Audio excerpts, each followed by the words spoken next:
قضية النهاردة اللي هنتكلم عنها قضية مجنونة تماما، حقيقي مش معقولة. هنتكلم عن ولد عنده 14 سنة احتمال يكون والده هو اللي لفق له تهمة قتل مامته. مش لاقي كلام يوصف القضية دي وعايز فعلا أسمع رأيكم واحنا بندخل في تفاصيلها. هنتكلم عن كل تفصيلة فيها وعاوز أعرف بتفكروا في إيه. هل تفتكروا إن التهمة اتلفقت له فعلا ولا هو مذنب بجد، ولا يمكن مفيش حد فيهم هو المسؤول عن الجريمة دي؟ ازيكم عاملين ايه؟ اتمنى يا رب تكونوا بخير. اتمنى حلقة النهاردة تعجبكم، ولكني متأكد انها تحيركم تماما زي ما حيرتني. مش هيبقى سهل علينا في نهاية الحلقة ان احنا نحكم بشكل ما. اتمنى ان الحلقة تعجبكم ويلا بينا نبدأها. النهاردة هنتكلم عن مايكل برنارد بيت اللي كان مشهور باسم بيرني. كان اصغر واحد في الثلاثة والابن الوحيد لوالديه ريتا وادوارد بيت. كان عنده اختين وهما كريستال وميلاني.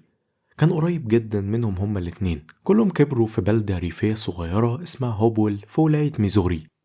اخوات مايكل قالوا انهم عاشوا حياة ريفية بسيطة تماما، كانت من نوعية المدن الآمنة اللي الناس فيها كلها عارفين بعض. الأطفال كانوا بيجروا في الشوارع مع صحابهم لحد الليل من غير خوف عليهم.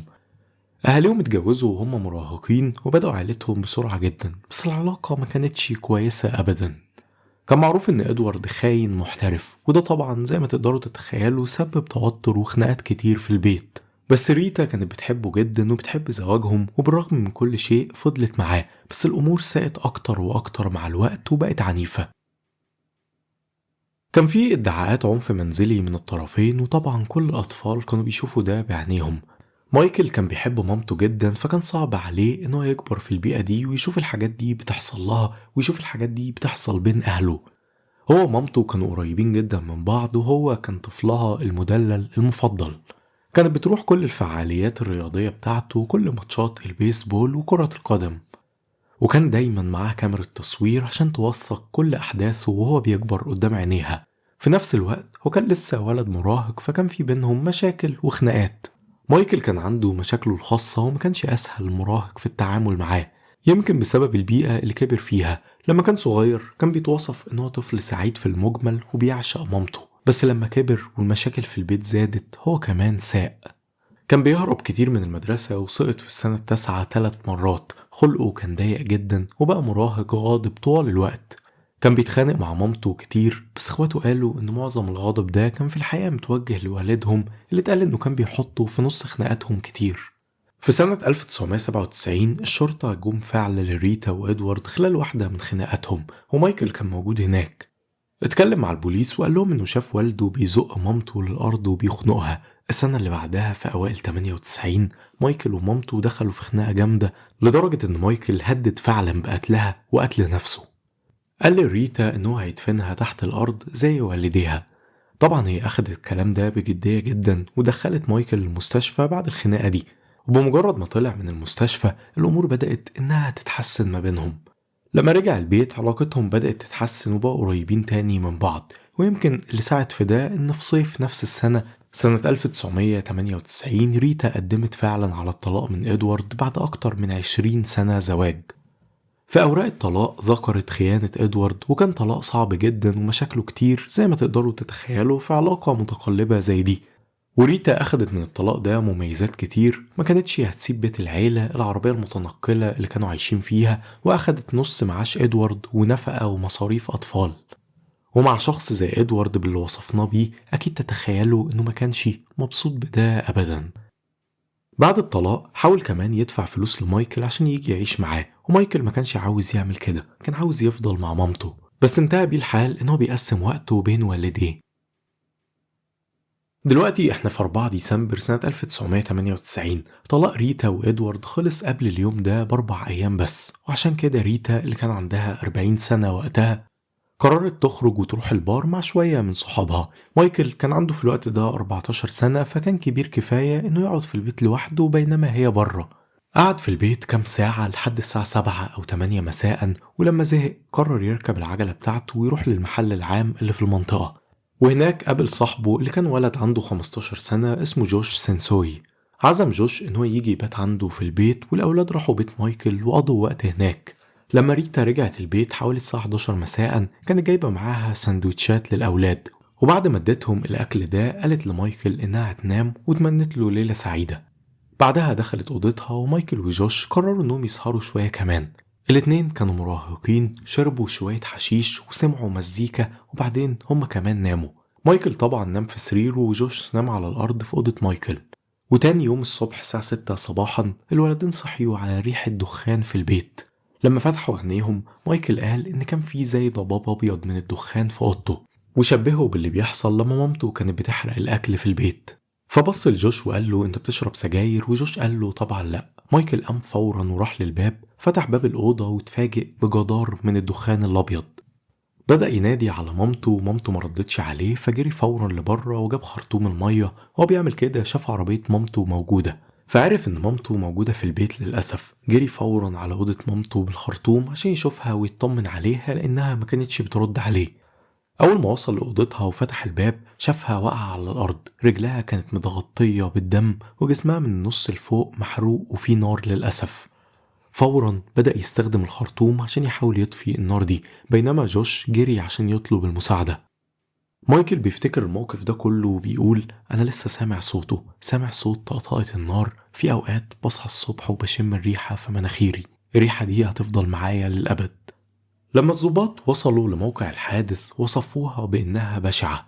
ضابط منهم قال كنت تقدر تشم ريحة الدخان وريحة اللحم المحروق من على بعد عشرات الأمتار. كان واضح فورا للمحققين اللي جم البيت إنها جريمة قتل، لأني بمجرد ما النار اتطفت من على جسم ريتا كان باين إنها تعرضت لهجوم عنيف.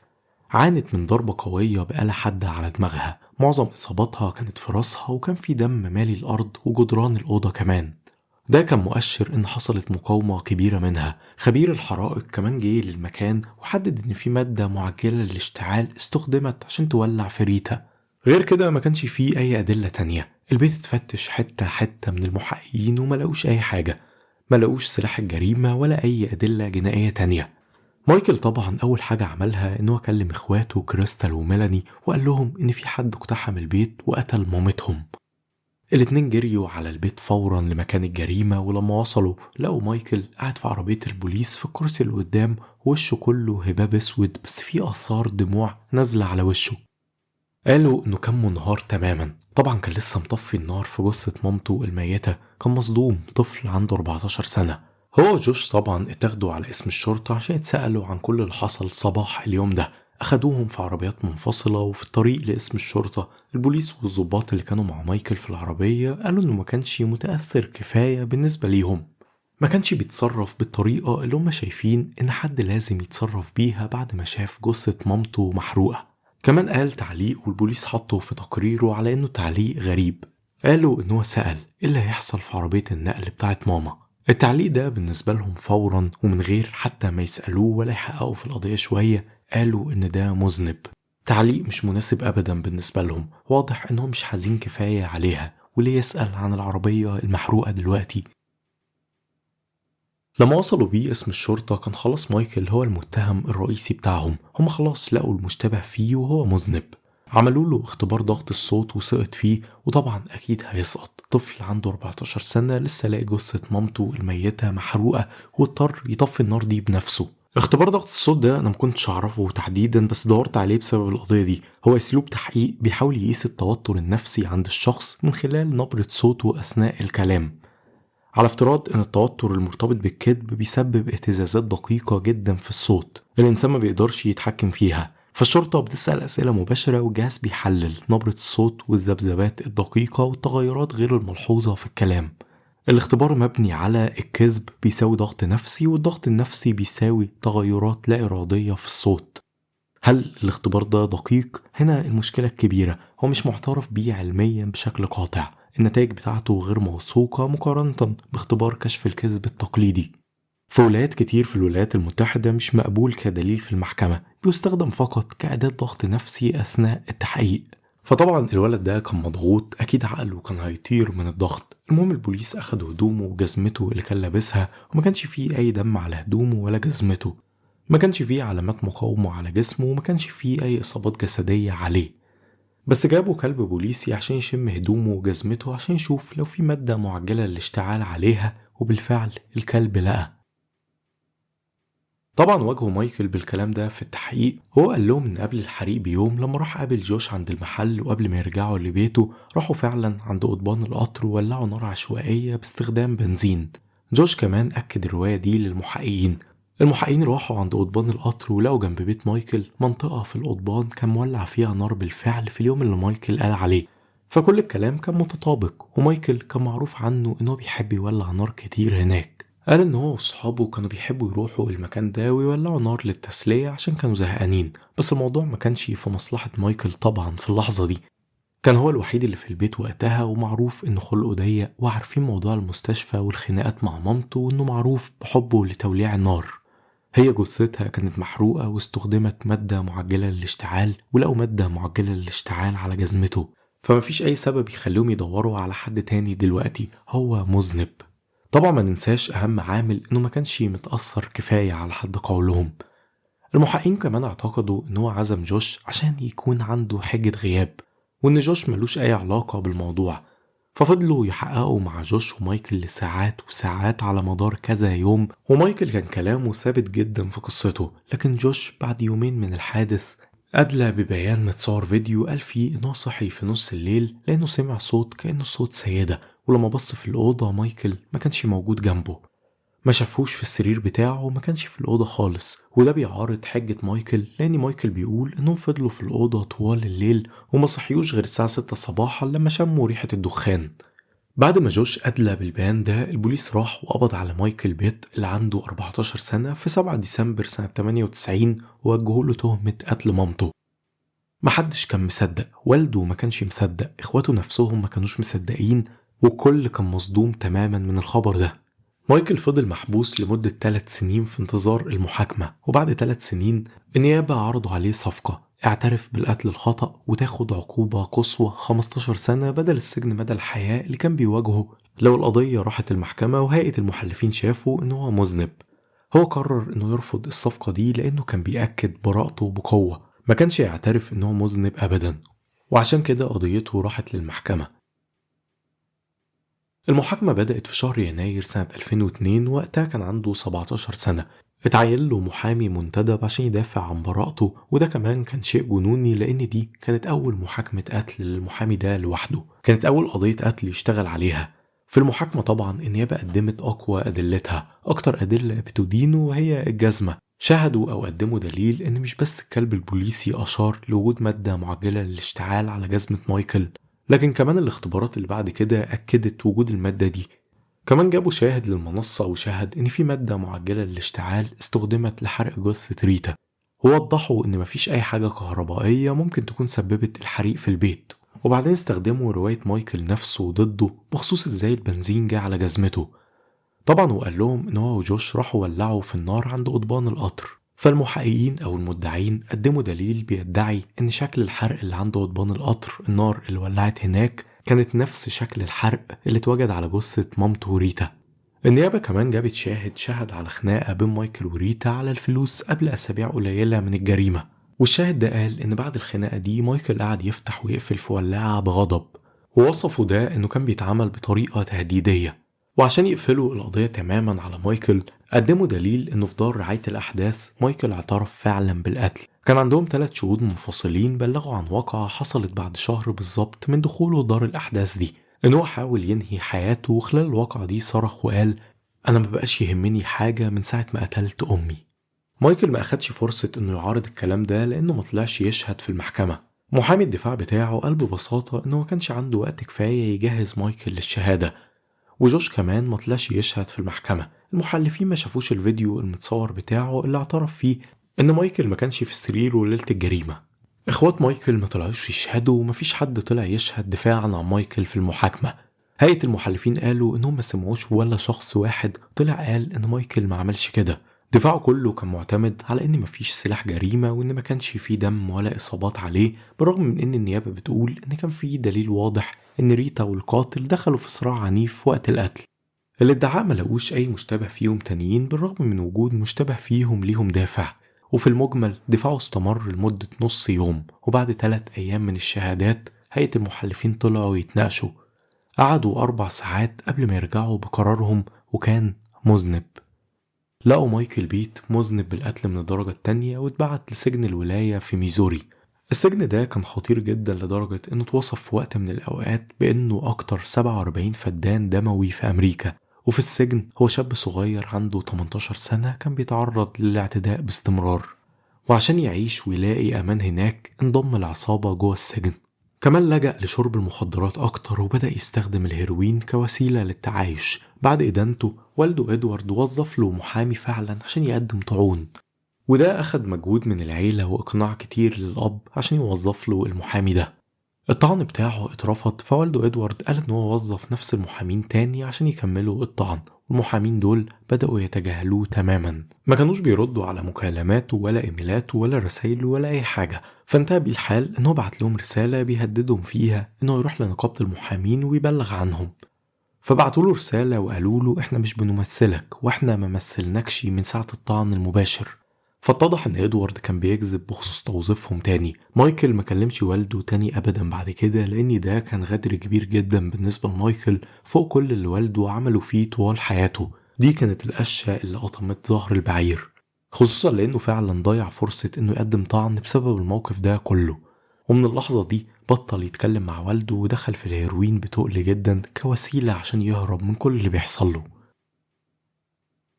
في الآخر بعد 5 سنين من إدانته، مايكل كان بيحاول يخرج من الدايرة اللي هو فيها دي، فتواصل مع مشروع براءة الغرب الأوسط ووافقوا يمسكوا قضيته واشتغلوا عليها لمدة 10 سنين بعدها.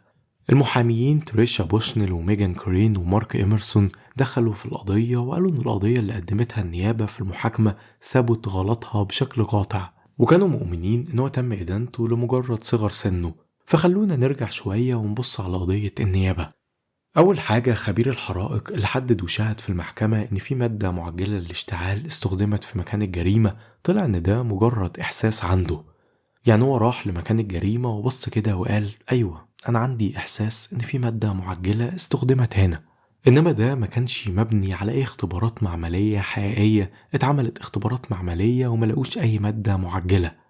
النيابة في الواقع اتكلموا في النقطة دي في المحاكمة وقالوا بصوا احنا عملنا الاختبارات دي وما لقيناش اي مواد معجلة للاشتعال، بس ده عشان كلها اتحرقت فمبقاش في حاجة باقية لما جينا نحلل. بس محامين مايكل بيقولوا ان مفيش اساس علمي للكلام ده انه يكون ممكن اصلا.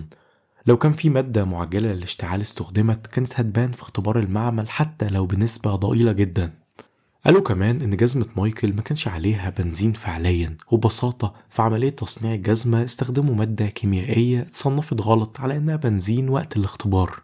حتى معمل الجرائم في ولاية ميزوري وافق على الكلام ده وقالوا في تقرير دلوقتي بقى معروف إن المذيبات اللي موجودة في لزق الأحذية فيها شبه من البنزين، بس في أواخر التسعينات المعلومة دي ما كانتش معروفة على نطاق واسع. محامين مايكل قالوا كمان إن المادة الكيميائية دي اللي هي غالبا خلت الكلاب تدي إشارة على جزمة مايكل كمان، والمعلومات دي عن المادة اللي استخدمت لحرق جثتها واللي اتقال إنها موجودة على جزمة مايكل هي تقريبا اللي خلتهم يحكموا عليه، وكانت هي دي قضية النيابة كلها. طلع إن المعلومات اللي اتحكم عليه بسببها مش دقيقة أصلا.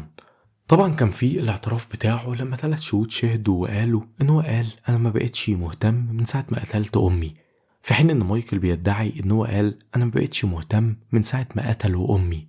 كان في كمان جوش صاحب مايكل في تصريحه المصور فيديو اللي قال فيه ببساطة إنه صحي في نص الليل ومايكل ما كانش في الأوضة، بس هو من وقتها طلع وقال إن السبب الوحيد اللي خلاه يقول كده هو الطريقة اللي الضباط استجوبوه بيها واستخدامهم للإيحاء والإجبار. ببساطة هم استجوبوه لمدة 3 أيام ورا بعض، وفي أول يومين كانت حكايته زي حكاية مايكل بالظبط، بس المحققين قعدوا يقولوا له إنه كذاب وإنه حصل كذا وكذا وكذا، قعدوا يحولوا بحاجات ويجبروه يقول كلام معين. ففي الآخر هو عمل كده وادعى إن مايكل ما كانش في الأوضة، بس جوش طلع بعد كده وقال إنه من مكانه على الأرض ما كانش هيقدر أصلا يعرف لو مايكل كان في سريره ولا لأ. هو ما قامش يبص حواليه فما كانش شايف السرير من فوق، وقال مش الفكرة إني ما شفتوش في السرير، الفكرة إني ما كنتش أقدر أشوفه في السرير. مفيش أي طريقة تخليني أشوف أي حاجة فوق السرير إلا اللي قمت وأنا ما قمتش. هو اتكلم كمان عن إنه طبعا أخد صفقة حصانة وقال أنا وافقت عليها بس عشان كنت عارف إنهم هيحاولوا يلبسوها لنا أو لبرني، فقلت لو ادوني حصانة يمكن ملقاش حاجة أقلق منها. ببساطة هو كمان كان مجرد طفل عنده 15 سنة وخايف، فمحامين مايكل دلوقتي بيشاوروا على حقيقة انهم حتى ما خلوش جوش يقف قدام المحكمة، وده فعلا معناه كتير. كمان خلونا نتكلم عن حقيقة ان ما كانش فيه اي اصابات على مايكل، ومفيش دم اتمسك عليه في اي حتة، رغم ان كان فيه دم مغرق ريتا في كل حتة على رجليها وعلى الجدران في اوضتها. الدم كان بيطرطش من ضربات الآلة الحادة اللي ضربت بيها في دماغها، فمستحيل ما كانش يبقى فيه أي نوع من الدم عليه أو على هدومه أو أي إصابات في جسمه، لأن النيابة قالت إن كان في صراع عنيف واضح بين ريتا واللي هاجمها. مايكل كمان قال في مقابلة ونقطته كانت كويسة جدا، فخلوني أقرألكوا كلامه بالظبط. الطفل اللي عنده 14 سنة اللي يقدر يعمل جريمة بالعنف والوحشية دي وما يسيبش وراه أي دليل جنائي. في سنة 2016 MTV عملت سلسلة وثائقية عن القضية، وفي الوثائقي ده قابلوا إدوارد والد مايكل. إدوارد قال في الوثائقي ده إنه عارف إن ابنه ما عملش الجريمة، واقترح إن السبب الوحيد اللي خلى ابنه يتهم فيها هو إنهم معرفوش يعملوا قضية ضده هو، لأن كان فيه سجلات مكالمات منعتهم من إنه يتهم. قال عشان معرفوش يثبتوا إن أنا اللي عملتها. مين أول مشتبه فيه؟ أكيد الطليق، بس أنا كنت على بعد 120 كيلو وسجلات المكالمات بتثبت ده. حاسس إن أنا لو ما كنتش رديت على التليفون الساعة 7 صباحا كان زماني في السجن دلوقتي. الفريق القانوني لمايكل قدم مستندات للمحكمة في محاولة لطلوعه من السجن، وفي المستندات دي اقترحوا مشتبه فيه بديل، هو طبعا إدوارد والد مايكل. حتى مايكل نفسه كان مؤمن إن والده هو المسؤول عن الجريمة، لأن طلاقهم خلص قبل الجريمة ب4 أيام بس، وفي الطلاق ده ريتا كسبت نص معاش ونفقة أطفال ونفقة زوجية. ويقال إن إدوارد في المحكمة وقت الطلاق انفجر وقال مش هتعيشي عشان تشوفي قرش واحد من الفلوس دي. إخوات مايكل قالوا كمان إن والدهم كان هيمان من الغضب بسبب شروط الطلاق المادية، وقالوا الحاجة الوحيدة اللي فاكرينها وإحنا بنكبر مع والدنا هي إنك ما تهوبش ناحية فلوسه، ما تعملش كده أبدا. ده غير طبعا حقيقة إنه كان عنيف مع ريتا طوال علاقتهم. بعد الجريمة المحققين راحوا فعلا وسألوا إدوارد، وكان عنده حجة غياب. ادعى إنه كان على بعد أكتر من 120 كيلو من مكان الجريمة وقت ما حصلت، وده اللي سجلات المكالمات أكدته. هو رد على التليفون من بيت تاني الساعة 7 صباحا، ورده ده كان معناه إنه ما كانش هيقدر يولع النار لأن جثتها اتلقت أو مايكل صحي على الدخان الساعة 6 صباحا، فما كانش هيقدر يولع النار 6 صباحا ويرجع لبيته اللي على بعد 120 كيلو عشان يرد على التليفون 7 صباحا. وبحجة الغياب دي استبعدوه تماما كمشتبه فيه، وما فكروش حتى انه ممكن يكون له شريك. محامي مايكل الأصلي برضه ما دورش في موضوع ان ادوارد ممكن يكون له شريك. المحامي ملقاش اي مشتبه فيه بديل طوال المحاكمة، فما بالكم بمشتبه فيه ممكن يكون له شريك. وفي الواقع كان في شريك واحد محتمل وواضح، هو ابن عمه جوني بيت. جوني ومايكل كانوا قريبين جدا من بعض، وشهود كتير حددهم فريق الدفاع الجديد شافوا جوني قريب من البيت صباح يوم الجريمة. ناس كتير قالوا انهم شافوه ماشي عند قضبان القطر في الغابة بعيد عن بيت ريتا وقت ما كانت السرينات بتقرب من البيت، يعني بعد الجريمة بوقت قليل جدا. واحد من الشهود دول كان اسمه لاري، وكان عارف جوني من سنين، فأكيد كان هيعرف وشه لما يشوفه. وبعد أسبوع من الجريمة جوني راح البيت للاري وقال له أنا عايز أعرف أنت تعرف إيه عن الجريمة، عشان أنا وإدوارد بنعمل تحقيقنا الخاص وسمعت إنك بتتكلم في الموضوع في البلد. شاهد تاني طلع وقال إنه شاف عربية جوني الفورد بيك اب اللي بلونين قريب من بيت ريتا وقت الجريمة. حتى رجال الشرطة سجلوا رسمي إنهم برضو كانوا مصدقين إن إدوارد هو المسؤول عن الجريمة. وعشان الموضوع يبقى مشبوه أكتر من كده، بعد الجريمة المحققين قلبوا بيت ريتا ومايكل من فوق لتحت بيدوروا على أداة الجريمة أو أي دليل جنائي، وبعد كده البيت رجع لعيلة بيت. وبعد ما البيت رجع لهم، جوني فجأة راح اسم الشرطة ومعاه مفتاح عجل وقال أنا لقيت مفتاح العجل ده ورا في دولاب مايكل. المحققين قالوا إنهم قلبوا البيت وقالوا إن مستحيل مفتاح العجل ده يكون كان هناك. هم فتشوا كل حتة في البيت ودولاب مايكل ما كانش فيه أي حاجة. فإيه صدفة إن جوني بعد ما البيت يرجع له يطلع لهم الحاجة اللي ما شافوهاش بعد فحصهم. الشرطة فحصوا المفتاح ده بس ما طلعش أداة الجريمة، لكن برضه كان باين إن هو بيحاول يلبسها لمايكل. المهم أثناء ما فريق مايكل القانوني الجديد كان بيحاول يخرجه من السجن، حصل تطور جديد في 2021 لما طلع قانون في ميزوري إن الجناة القُصّر اللي اتحكم عليهم في جرائم خطيرة ممكن ياخدوا فرصة تانية بجلسة إفراج مشروط. مايكل طبعا كان من الفئة دي وأخد الجلسة، ورغم إنه كان محكوم عليه بالسجن المؤبد إلا إن في 22 إبريل سنة 2022 هو عنده 38 سنة خرج من السجن بإفراج مشروط بعد ما قضى في السجن 24 سنة. إخواته ميلاني وكريستال وصحابه وعيلته كانوا مستنيينه وجابوله لبس جديد وعجلة، وخرج من السجن ركب العجلة دي ومشي معاهم. بعد خروجه بدأ يحاول يظبط حياته بعد ما قضى معظم عمره في السجن وبعد ما خسر طفولته كلها. سكن في نفس البيت مع أخته ميلاني، اتعلم النجارة جوه السجن واشتغل نجار بعد ما خرج، بس لسه في نظر القانون هو مذنب ومسجل خطر بسجل إجرامي بيقول إنه قتل مامته. طبعا هو عايز يبرأ نفسه، ومش بس كده، ده عايز يحقق العدالة لمامته ويمسك القاتل الحقيقي.